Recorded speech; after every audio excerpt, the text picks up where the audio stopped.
in developing suspects of interest or persons of interest. Later, over the weekend, a tip came into the Homicide Division office, which led us to the defendant, who had been arrested over the weekend for assault family violence. Briefly, for that case, he broke into his mother's apartment and began to strangulate her. The mother's roommate heard a commotion, went upstairs, and was able to separate the defendant from his mother. The defendant then fled from that apartment on the north side of Houston.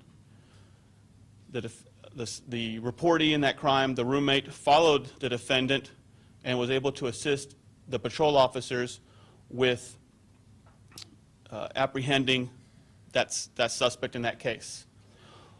When that suspect was taken into custody, he was found wearing a long-sleeve T-shirt matching the description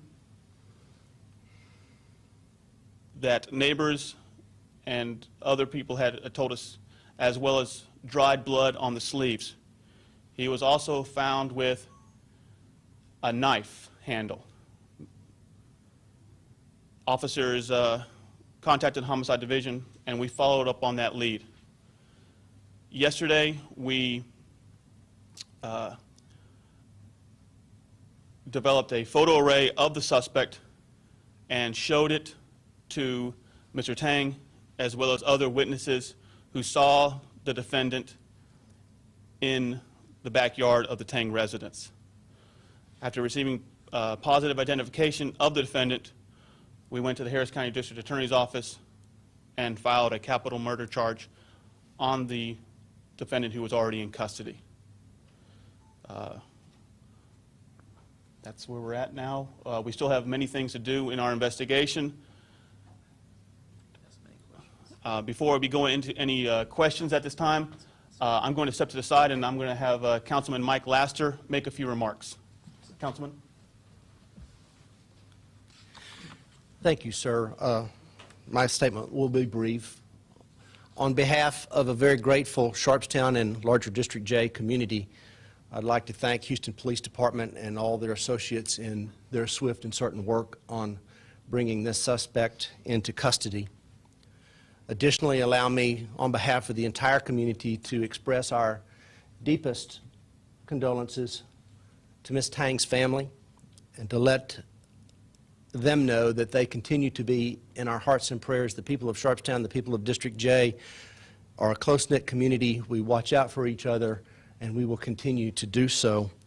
And finally, I just want to thank HPD on their ongoing work on violent crime in the Sharpstown area, and we look forward to working with them closely over the next multiple weeks. Again, thanks to all those involved in this process. Additionally, I'd also like to continually thank Crime Stoppers and any role that they have played, not only here in this effort, but in the continuing efforts that they play in keeping District J and the Houston community, Houston area, all the more safer.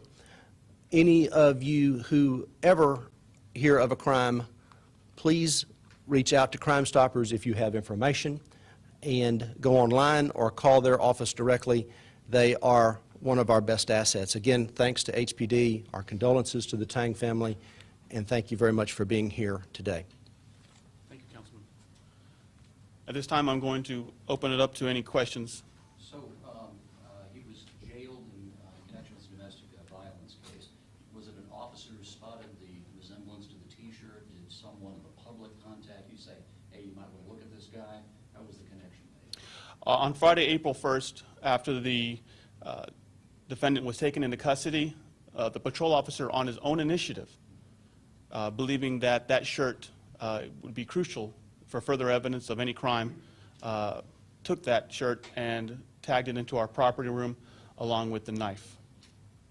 And that's where the match was made? Was there any DNA connection? Somebody just kind of, did some officer just spot it and say, hey, I think there might be a connection here? Is that what it was? The patrol officer, like I said, taking the initiative, tagged the shirt in the property and also contacted the Homicide Division office that we might want to take a look at this. So this guy's wearing the same shirt on Friday that he committed the crime in allegedly a few days prior. We believe so, yes. Talk about what you think may be the motive. He tried to strangle, he was in the process of strangling Ms. Tang, and then he did it to his mom allegedly. And what is the motive behind this? Have you guys determined anything at all? At this time, we do not have a motive. Our investigation is still ongoing at this time. Having spoke with the reportee, we have learned that the defendant does suffer from mental health issues, and we're going to examine that. Did he live in that area? There's an alley behind the Tang's residence. I mean, he tried breaking into a home before this murder happened. Do you know how he got there? Did he live in that area? We've been told that the defendant is believed to be homeless, living a transient-style drifter lifestyle, and speaking with other homeless in the area, he was known to stand out in front of the Valero gas station at the intersection of Fondren and Bel Air. Sounds like just a random attack as of right now, no real motive. That's what it sounds like. At this time, perhaps. And lastly, the roommate, did he say anything to you guys about what he was saying to his mother over the weekend during that attack? Was he saying, like, I'm doing this because X, Y, Z, or was it just a silent, I'm going to, try to kill my mother? Silent. Detective, since he's known to have mental health issues, has he been over to the neuropsychiatric center? I do have information that he has received treatment in the past at the neuropsychiatric center at Bentop Hospital, as well as the Harris County Psychiatric Hospital. And are you guys or HPD, are they familiar with this man for having picked him up more than once and taken him over to the psych wards? I don't have that information. No. So where is he now? Is he in the psych ward in Harris County, or is he Uh, at Bentop? No, he's currently at 1200 Baker Street. And he doesn't know the Tangs? No, we don't believe so at this time. We'll continue to investigate and see if there is any connection. Has he said anything? Has he admitted his role? He has so far been unresponsive and non-communicative. Gentlemen, could you help us out, tell us how to pronounce his first name? Don't know? Yes, You don't know? Okay. because he's been non-communicative, and we've tried to ask if that's. I mean, do you have any advice for the residents in that area? Because Mrs. Chang is killed in her own house. So what is the appropriate reaction under such situation? It is my belief that, and I stated before, that I believe this to be a random act of violence by a crazy, demented person.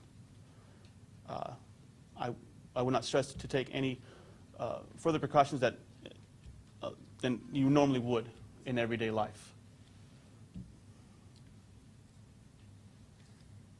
Can you pronounce the victim's name for us too? Chu Tang, Just the proper pronunciation. I've been pronouncing it Tang, T-E-N-G. The first name? Sue? Did, during the attack on Ms. Tang, did the defendant say anything to her, or say anything at all? Was he silent? No, the information that we have is that during the assault, the defendant made no verbal statement during that time. He just walked into the backyard or climbed over the backyard fence? Went through the back gate into the garage. She was guarding at the time, right? Or She was in the process of gardening. She was in her house when the assault took place. So she was inside the garage, is that correct? Yes, walking back into the main section of the house. and it happened in the garage. Yes, sir. Okay. And the assault, there's an earlier report that you took her into a bathroom. That's not correct. It was inside the garage. The assault started in the garage, but continued into the rest of the house, ending in the bathroom. What about his criminal record? Does he have one? I know you said he had mental issues. Yes, the defendant does have a lengthy criminal history, not only here in the state of Texas, but 4 other states. Can you talk about that? I cannot, sir. Can you tell us what states they are? Texas and Illinois, I'll say. He was born, was born in Illinois. So it's not as though he has family here, you said he went to his mother's apartment. She lives here, right? Correct. And he went over there.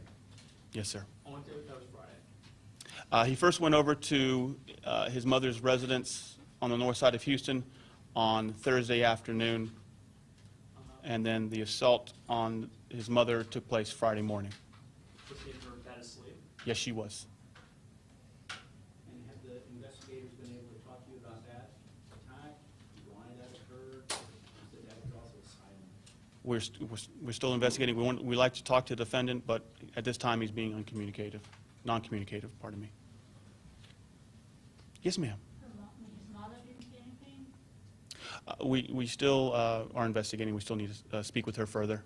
Okay, I read one report regarding the, the relationship Mr. Tang used some badge to beat on the suspect in conclusion. Is that true, or is that? Mr. Tang tried to rescue his wife. He was very brave, and Some sort of state? he tried using multiple items to protect his wife.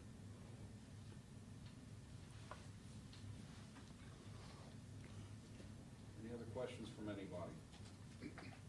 Gentlemen, thank you very much. Thank you, gentlemen, and ladies. Thank you very much. Thank you very much all.